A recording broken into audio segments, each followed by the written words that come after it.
আবারও সেই নির্বাচনের প্রসঙ্গ। 18 মাসের মধ্যে নির্বাচন হবে কিনা তা নির্ধারণ করবে জনগণ। এই বক্তব্যটা দিয়েছেন প্রেস সেক্রেটারি। ডক্টর ইউনূসের যুক্তরাষ্ট্র সফরের বিষয়ে এই সংবাদ সম্মেলনের আয়োজন করা হয়।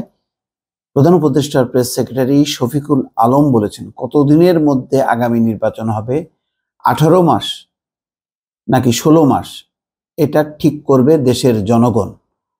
সোমবার সন্ধ্যায় রাজধানীর হেয়ার রোডের ফরেন সার্ভিস একাডেমিতে এক সংবাদ সম্মেলনে তিনি এই কথা বলেন। ডক্টর ইউনূসের যুক্তরাষ্ট্র সফরের বিষয়ে এই সংবাদ সম্মেলনের আয়োজন করা হয়।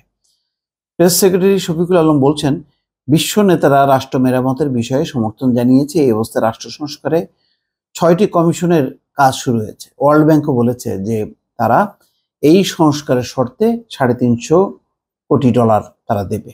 বোঝা যাচ্ছে যে বিশ্বব্যাংক সহ পশ্চিমা দেশগুলোর গুরুত্ব হচ্ছে সংস্কারের দিকে। তবে পুরোদমে সংস্কার শুরুর আগে উপদেষ্টা পরিষদ রাজনৈতিক দলগুলোর সঙ্গে আরেক দফা আলোচনা করবে। এই সময় রাজনৈতিক দলগুলোর সঙ্গে বসলেও আওয়ামী লীগের সঙ্গে আলোচনা হবে কিনা সে বিষয়ে উপদেষ্টা পরিষদ সিদ্ধান্ত নেবে বলে জানিয়েছেন প্রেস সেক্রেটারি শফিকুল আলম। 18 মাসের মধ্যে নির্বাচন প্রসঙ্গে এক প্রশ্নের জবাবে তিনি বলেন, নির্বাচনের বিষয়ে সেনাপ্রধান নিজের মতামত জানিয়েছেন। কত মাস লাগবে তা সেটা নির্ধারণ করবে জনগণ। এটা ঠিক। সেনাপ্রধান জেনারেল ওয়াকারুজ্জামান বলেছিলেন যে আমার ধারণা যে 18 মাসের বেশি সময় লাগার কথা না, মানে 1.5 বছর তিনি ধরে নিয়েছেন। এটা হলো একান্তই তার মতামত, কিন্তু সেটা হলো জনগণ ঠিক করবে। মানে সম্ভবত রাজনৈতিক দলগুলোর কথাই বলেছেন প্রেস সেক্রেটারি, যে রাজনৈতিক দলগুলোর সঙ্গে যখনই আলোচনা হবে তখন তারা ঠিক করবেন ঠিক কতদিনের মধ্যে তারা নির্বাচন চায়। তবে এই বিষয়ে সিদ্ধান্ত নেওয়ার বেশ কঠিন। কি কারণে আমি বলি। আচ্ছা, শফিকুল ইসলাম বলছেন যে কমিশনের প্রতিবেদন নিয়ে রাজনৈতিক ঐক্যমত্য ও জনগণের সব স্টেক হোল্ডারদের সঙ্গে আলোচনা ও মতামত নিয়েই নির্বাচনের সময় নির্ধারণ করবে। তার মানে হচ্ছে যে কমিশন, 6টা কমিশন আছে, 6টা কমিশন তারা তাদের রিপোর্ট দেবে।